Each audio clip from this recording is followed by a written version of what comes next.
Sparking Zero's DLC 2 trailer has left a lot of Dragon Ball fans disappointed. However, there is a bunch of stuff that they have not revealed yet, specifically because this is a teaser trailer. I'll be going over the characters they didn't talk about, the skills they didn't talk about, the transformations, and again, the full DLC roster, lineup, and obviously the potential release date as well. Hello everyone, it's me again, Steedoj here, back when I was Sparking Zero Video. I'll just try and make this quick, we'll just talk about the characters. Now, we didn't get to see Super Saiyan 3 Vegeta, but a lot of people mistook the Vegeta in the trailer for Super Saiyan 1. This is in fact Super Saiyan 2 Vegeta. I know there's barely any difference because it's Vegeta, but you can see that he's always got the lightning around him. It's Super Saiyan 2 Vegeta. This is probably a really easy way to give him the moves that both Super Saiyan 1 and Super Saiyan 2 Vegeta used, without having to divert them between two different transformations. I think it's a good idea, but we're not here for that. We're here to talk about the rest of the characters. We didn't get to see Super Saiyan 2 Goku, Super Saiyan 3 Goku, Super Saiyan 4 Kid Goku even. The same thing as Super Saiyan 3 Kid Vegeta. But again, they're all saving that for the full trailer. Right now, we just have the teaser trailer, and we just need to deal with it. For all the people panicking that this DLC might be an L, I should say right now so you don't worry, don't forget they didn't actually show a release date at the end of this trailer. The obvious reason is because they want to do another trailer that will have a release date, and they can't just show the same thing twice in a new other trailer. So we already know we're going to be getting more stuff. I just want to say that now for anyone who's panicking. And obviously all three of the Tamagamis as well. I think the inclusion of Super Saiyan 2 Vegeta is specifically kind of proves we're getting all the Tamagamis, because Tamagami 2 is the least relevant. But that's the only time Vegeta goes Super Saiyan 2 in like all of DAIMA. So I think it's pretty safe to say that we're going to get Tamagami 2. And if we get him, we're definitely getting 3 and 1. Because 3 is the one Goku faced. The iconic. A great fight. And Tamagami 1, also, he was in the final battle. Like, he was the main Tamagami, like, aiding them in the final battle. So I think we're going to get all the Tamagamis as well, very obviously. Again, Goku and Vegeta, their transformations count as separate characters. They're going to do the same thing they do with the Superhero DLC, where most likely, most of the characters are just going to be Goku and Vegeta. I know that's going to hurt a lot of people, but you're just going to have to deal with it, okay? And I know some of you are probably watching this already and thinking, okay, well, how is any of this true? How can you prove any of this? Well, I think the best way to prove any of this is that, one, we didn't get the DLC roster that we get at the end of all the DLC trailers, well, specifically the one DLC trailer we've had. But in this DLC trailer, you can also see it. They actually advertised the Superhero DLC with the big image showing all of the characters and the unique, like, Piccolo costume and the custom battles. And they still say to be revealed for DLC 2. So I think it's safe to say that, yes, this obviously isn't everything in a DLC. I know a lot of people thought that for ages when the trailer came out. In fact, some people still think of it now. I'm still getting comments on my trailer video of people saying, oh, is this all they're going to give us? Like, no, it's not all they're going to give us. Come on. Super Saiyan 3 Vegeta is basically mandatory.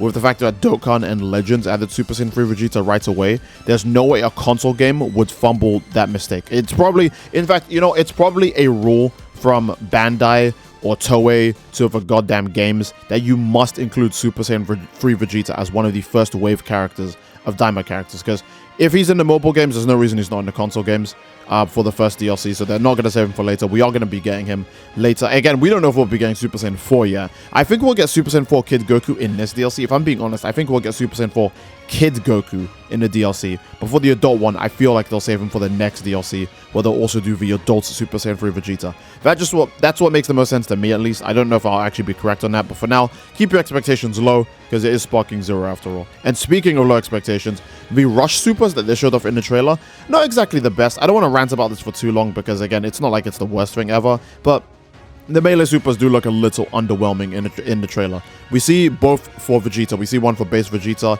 and one for Super Saiyan Vegeta. They don't exactly look the coolest. We see one for Glorio, and a lot of people are scared that was Glorio's ultimate attack. It is not his ultimate attack. We'll be talking about the skills more later, but that's not Glorio's ultimate attack. Do not worry. It's just a Rush Super that doesn't look that impressive. Goku, on the other hand, I'm pretty sure Goku's Rush Super will cook. He is Goku. He's the main character, and he did also get the best transformation by far. Vegeta has like the default transformation animation with the camera angle and everything, but Goku has like the unique one, so you know most of the effort in the kid's form is probably at least put for DAIMA Goku. Super Saiyan 3 Vegeta is probably where the character will shine animation wise, so we're just gonna have to wait again for a later trailer if you want to see something like that. Speaking of DLC skills, we can predict a few at least. Now, I don't know if Super Saiyan 3 Kid Vegeta will have Final Flash, since his ultimate move was Gallic Gun. Adult Super Saiyan 3's ultimate move is definitely going to be Final Flash, but since we're not going to get Adult until the next DLC, I assume it's probably better we just focus on the moves that we know these characters will have. Gloria will obviously have his, purple lightning beam that he tried to end the fight with Goku with. The Tamagamis will all have their unique ultimate attacks that involve their weapons, or their unique moves that involve their weapons. Vegeta's ultimate is obviously some variant of Galactic Gun, because that's the thing he used at the very end when he was Super Saiyan 3.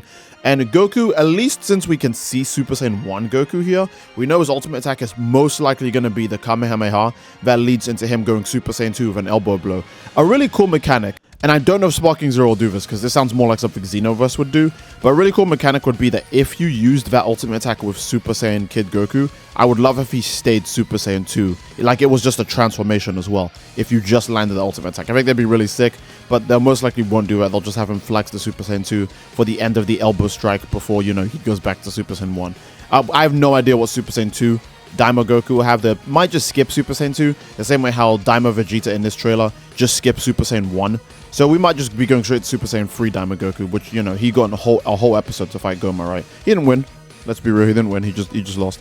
But he did get to fight Goma as a Super Saiyan 3 for a bit. So I wonder how many moves will they have to give him, because he doesn't really show off too many attacks in that fight. They might just do what they do with GT Goku, where they take moves from previous forms or other variants of, Goku, and just give them to him. A good example is that Super Saiyan 3 GT Goku, he has the Dragon Fist Kamehameha that Goku does to Super 17. But in the GT anime, Goku does that Super 17 in base form. The base Goku doesn't get that, he just gets a normal Dragon Fist, and then Super Saiyan 3 GT Goku gets, the Dragon Fist Kamehameha combo. So they might do the same with DAIMA Goku, where they just give him a mix and match of moves, or moves that he never did in that form in particular.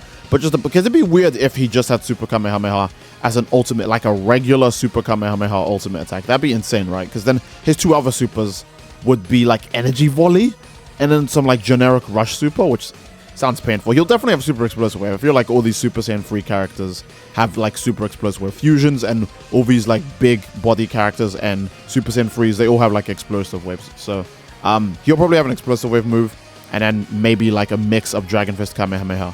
I don't know what Kid Super Saiyan 4 Goku will have. It feels like he'll have a counter Kamehameha ultimate 100%. And since it's going to be a unique variant of a Kamehameha, they can actually eventually still give it to him as a regular super attack as well.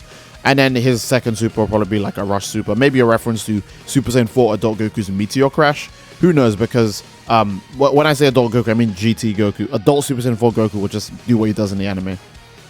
Either way, I think that's a pretty good place to end the video. There's a lot I still want to talk about when it comes to DLC 2 stuff in general, because again, I think the reason why this is a disappointment for most people is that it was a 6-hour-long plus event to get to a 1-minute-long trailer.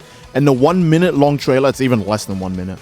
The 1-minute-long trailer didn't even have like the forms people wanted to see. People wanted to see big stages, a long trailer, all the characters, Super Saiyan 3 Vegeta, Super Saiyan 3 Goku, maybe even Super Saiyan 4 Goku. There was a lot riding for the expectations of this trailer, and after going through a 6-hour event, a mandatory 6-hour plus long event, just to get to like a 50-second trailer is kind of absurd. I think that's a lot of reason why people are very disappointed with it, but keep in mind, there will be more.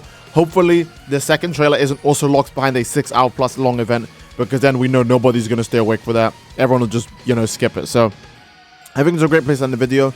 But do not try to be too biased with the game. I know Sparking Zero is a very hard game to love for a lot of people. But it's doing its best right now, and I think this trailer was okay. Again, disappointing it took this long, but whatever. I think that's a great place to end the video. I do love you all. I hope you all enjoyed, and I will see you fellas all next time. Take care and peace.